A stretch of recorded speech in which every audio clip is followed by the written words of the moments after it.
Hello, I'm Kimilia, and this is KiniNews. Jakim has met shoemaker Vern's founder to untangle the mystery of the Allah-like graphic on shoe soles, as police and religious authorities join forces in this investigation. The Islamic Development Department, Jakim, will play a pivotal role in determining whether a logo found on the soles of Vern's footwear models represents Arabic writing for Allah or simply a shoe graphic. Inspector General of Police Razarudin Husain revealed this morning that police are collaborating with Jakim in the investigation of this religiously charged controversy.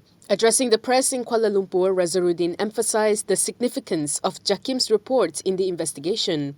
Police have seized 1,145 pairs of shoes from Vern's outlets across several states to aid in the inquiry, with plans to summon individuals involved in manufacturing and selling the shoes for statements. The controversy ignited when a photo of Vern's shoe, allegedly featuring a design resembling the word Allah on its sole, went viral on social media.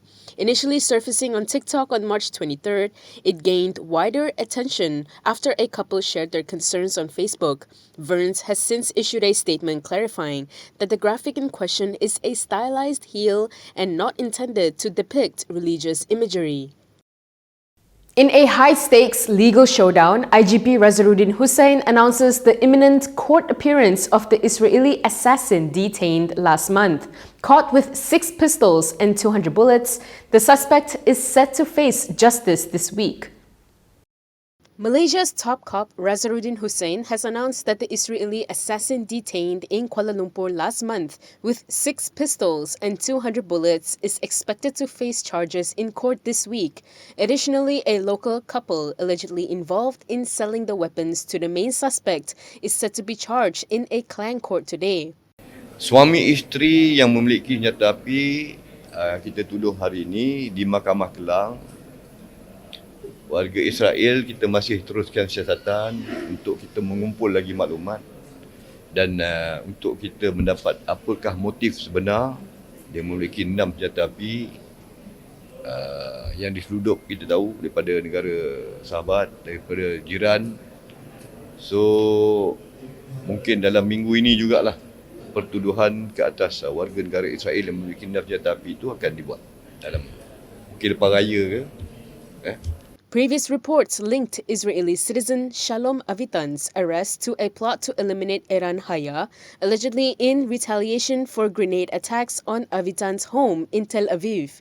Haya himself was detained in operations across Kuala Lumpur and Johor on April 4th and 5th. The arrest of Avitan occurred on March 12 at a hotel in Jalan Ampang, Kuala Lumpur, where police seized the firearms and ammunition. It's not the usual birthday celebration for a local couple as they face off against the law of pistol possession. This is the same couple accused of allegedly supplying arms to an Israeli assassin. A couple accused of supplying firearms to an Israeli assassin last month faced charges at the Klang Sessions Court for the possession of a 9mm CZ75 pistol. Sharifa Faraha Said Hussein, celebrating her 41st birthday today, stood accused under Section 8 of the Firearms Act for allegedly possessing the gun. Her husband, 43-year-old Abdul Azim Muhammad Yassin, faced charges under Section 9 of the same act for allegedly consorting with Faraha while knowing she possessed the pistol. The charges stem from alleged events that unfolded under the cover of night on March 29 at Kampung Bukit Belimbing, Kuala Selangor, as detailed in court documents. Both individuals pleaded not guilty and opted to face trial, setting the stage for a legal battle of high stakes. The couple are facing jail sentences of up to 14 years and whipping if found guilty. Compounding the tension, the severity of the charges under the Act left them without the option of bail. Sessions Judge Sharifa Hasindi Said Omar has marked June 11th for the case to be mentioned. Youth and Sports Minister Hannah Yeoh dives into the deep end, championing sports as more than just wins and losses. Here's what she told us in a recent interview. Youth and Sports Minister Hannah Yeoh believes sports can bridge divides and boost health, not just about winning and losing. Initiatives reaching all Malaysians from B40 kids to seniors are crucial, she tells Malaysia Kini.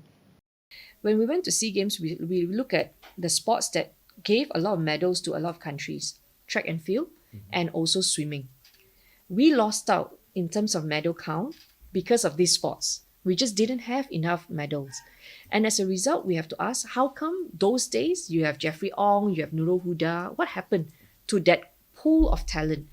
And then I began to look at the ecosystem, the support structure. If you want people to swim, you got to make sure there are enough swimming pools. One program teaches swimming to P40 children, addressing both drowning risks and talent scouting.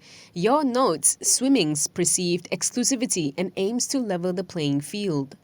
Now, swimming pools, when you have only those who can afford condominium to be able to swim and access pools, you are shutting out a big chunk of the population from becoming your talent. And so we look at the social data, the problem with drowning. So many children drown every year. Every school holiday, we read about children drowning. And so with that data, we wrote to the police, asked for hotspots for drowning areas. They gave us, and then we say, okay, we are going to convert our JBSN, Jabatan Belia dan Sukan Negara activity funds to create a class renang program. While Malaysia hopes for new swimming stars like past champs, Yoh emphasizes the need for accessible infrastructure. With public pools closing due to costly maintenance, she stresses the importance of inclusive facilities for nurturing talent. A banker turned politician appears to be getting lessons on how to be a better politician. UMNO Selangor's Mohammad Zaidi took a dig at the Zafrul, urging him to tone down statements that could ruffle their party's feathers. UMNO Selangor Information Chief Mohammad Zaidi Mat Zain has urged Tengku Zafrul Abdul Aziz to stop making statements that could negatively affect the party's state chapter. He said such statements seem to hint at a hidden agenda that Zafrul had against them. He added that Zafrul also seemed to have missed out on the latest update on the state chapter's activities after suffering defeat in the last general election. Zaidi also claimed that in a meeting held by the party chapter yesterday, Zafrul's political aide, Zainuri Zainal, who is UMNO Klang Division Chief, was unaware of the allegation made by his boss. According to Zaidi, during the meeting, all 18 division chiefs and 3 deputy chiefs unanimously agreed to support State Party Chief Mega Zulkarnain Omardin's leadership. He said everyone who attended the meeting expressed their disappointment over Zafrul's baseless and far from factual allegations.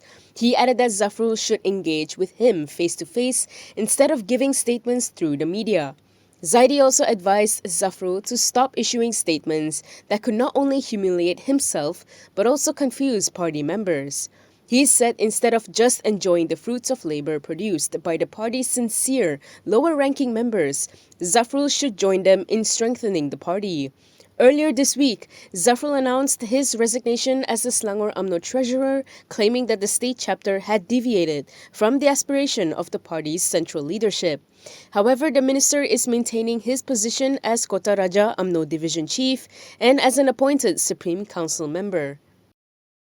An opposition MP has thrown down the gauntlet, urging the government to fast-track amendments to Act 355. He argues it's time to give Sharia courts their due respect amid mounting challenges.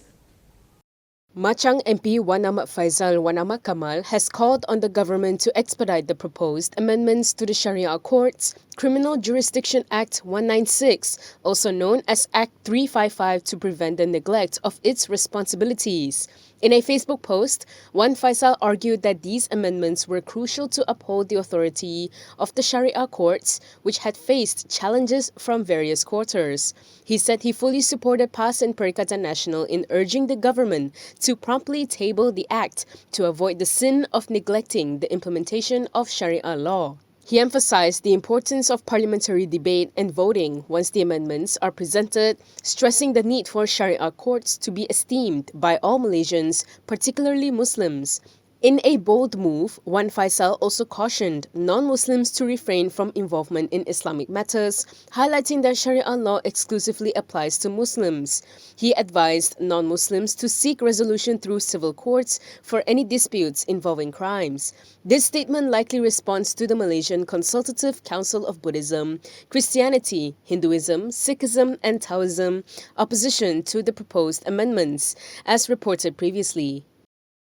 Join our Muhibah story photo and essay campaign. Share your cross-cultural friendships to celebrate Malaysia's diversity. Submit a photo with friends or family from different ethnic or religious backgrounds, along with a 100-word story to ourstory@malaysiakini.com by April 30th. Selected stories will be featured on Malaysia Kini, and contributors will receive a free 1-month subscription.